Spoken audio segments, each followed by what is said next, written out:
welcome to today's video. And in today's video, I'll be doing a 2024 election prediction between incumbent President Joe Biden and Missouri Senator Josh Hawley. I'm going to go start by labeling all of Biden's safe states: Washington, Oregon, California, Colorado. It's probably going to be safe. Biden's going to, or Hispanic Latino voters are going to shift back towards Biden.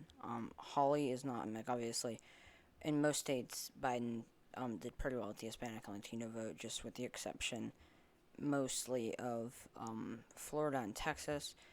But Hawley is not going to be very strong for the Hispanic Latino vote. He's bad in the suburbs. And he's going to get really good rural turnout, yes, but it's probably like 95% of what Trump got. And when it's so close between being on the line, between being lean and likely, or between being likely and safe, I'm just going to give it to Biden. Safe. For his likely states: New Mexico, Virginia, New Hampshire, Maine at large, Nebraska second, and Minnesota.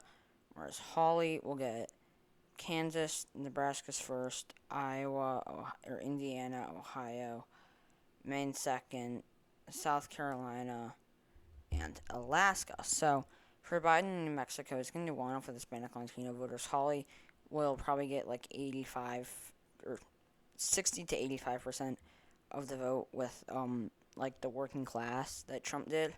So from not just 60 to 85%, he'll probably do get 60 to 85% of the vote from the working class, or from Trump's working class vote, or some of them might not just turn out, but I don't see him being as strong with the working class as Trump.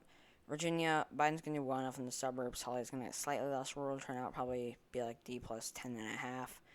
New Hampshire, Hawley's not strong enough with the white rural college educated vote. Maine at large, very similar thing. It's pretty inelastic. They'll probably be like D plus 10, maybe D plus 8. Between D plus 8 and D plus 10. Obviously, D plus 9 is plausible, but like D plus 8 to D plus 10, something probably around there. Minnesota, Hawley is not going to be as strong with the working class as Trump. And the suburbs are going to continue to shift to the left in the nation. I'm not actually sure how Minnesota's suburbs voted. Nebraska's first. Hawley's not going to be able to get the same rural turnout that Trump did, and he's going to do worse in the suburbs. Kansas, once again, Hawley's going to get I say Hawley's not going to get the same rural turnout that Trump did.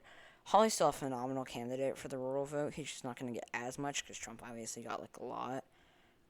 But the suburbs are going to continue to shift. Iowa, he's going to do worse, I think. I don't think he has all the populist appeal that Trump did, but I think it's not like that significantly less, to the point where instead of being like D plus 8, it's like D plus 6. Same thing in Ohio, and very similar thing in Maine second.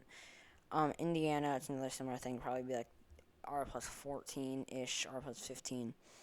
South Carolina, Biden's going to do well enough with the white black vote. He's going to do well enough with the black vote. I was going to say the white rural vote. I'm so used to saying white rural vote, because white rural voters typically make up a fairly large share of the electorate, I guess. But Biden's going to do well enough with the black rural vote, whereas Hawley is just not very strong. Obviously, for the black vote, he's a Republican, and he's not going to get the same amount of, or most Republicans aren't strong for the black vote. There are probably some who are fairly strong. Generally, Republicans are pretty weak with the black vote. Hawley, I think, would be, it depends on the Republican.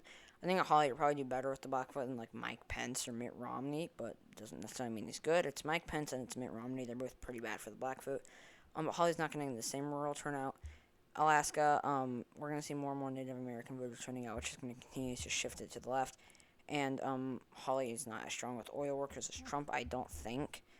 For Biden's lean states, he gets Nevada, Michigan, Pennsylvania. Hawley gets Texas.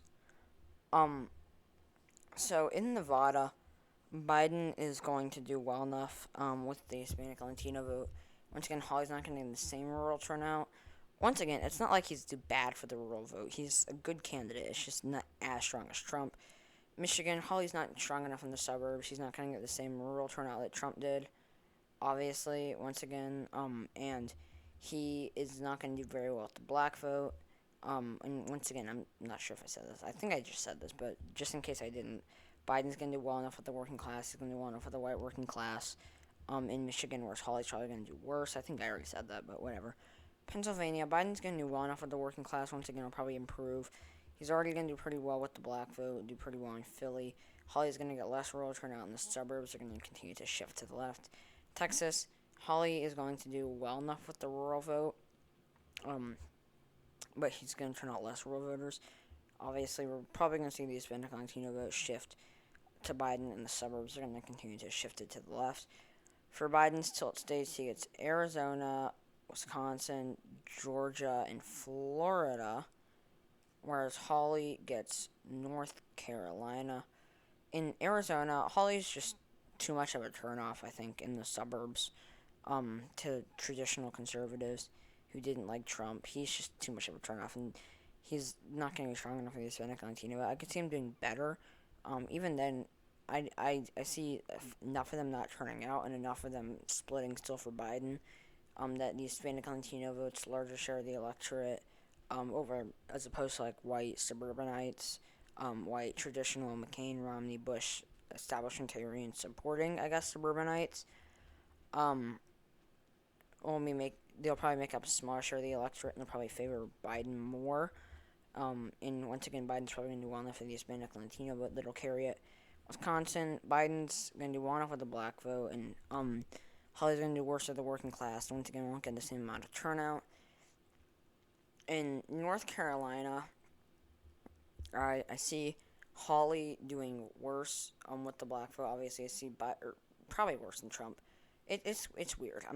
They're all pretty bad for the black vote. Biden's already pretty strong with the black vote. He's probably going to have to turn out enough black voters. He's also probably going to do pretty well in the suburbs. Probably be able to do strong enough in the suburbs, and he'll probably be able to narrow it down because Hawley won't turn out as many rural voters and as many working class voters. But the working class makes too much of a presence, and Hawley is strong enough that it's going to nearly, like the working class over here in the West, that it's going to nearly go to, I think it's in the West. I feel like I've heard that it's in the West. They're going to make up a large enough share of the electorate to the point where Hawley is going to nearly carry it. Georgia, Biden's strong enough in Atlanta in the suburbs. He's going to do really well with the black vote. He's going to do well in the diversifying suburbs. He's going to do pretty well with the rural black vote, whereas Hawley won't turn out as many rural voters, and I don't see him doing very well in the suburbs, especially considering that they're diversifying. Most Republicans are pretty bad with minority voters. In Florida, first off, Hawley's bad enough with the Hispanic Latino vote. Second off, Biden is going to shift the Hispanic Latino vote far enough to the left. Hawley's not going to get the same rural turnout, not necessarily that rural voters make a large enough share of the electorate, and Biden's going to do well enough in the suburbs if they shift back to the left that he's going to nearly carry it. North Carolina and Florida are two states that could both be flipped. Either way, it doesn't really change the outcome of the election. They are both toss-ups, kind of. I would say that Florida probably more so than North Carolina, but these are both just their leans, I guess, in this election. So yeah, thank you guys so much for watching this video. If you enjoyed it, please leave a like below. Stay tuned for my next video tomorrow. Subscribe to my channel if you haven't already. Please give me your suggestions down below, and I'll see you all tomorrow. Bye!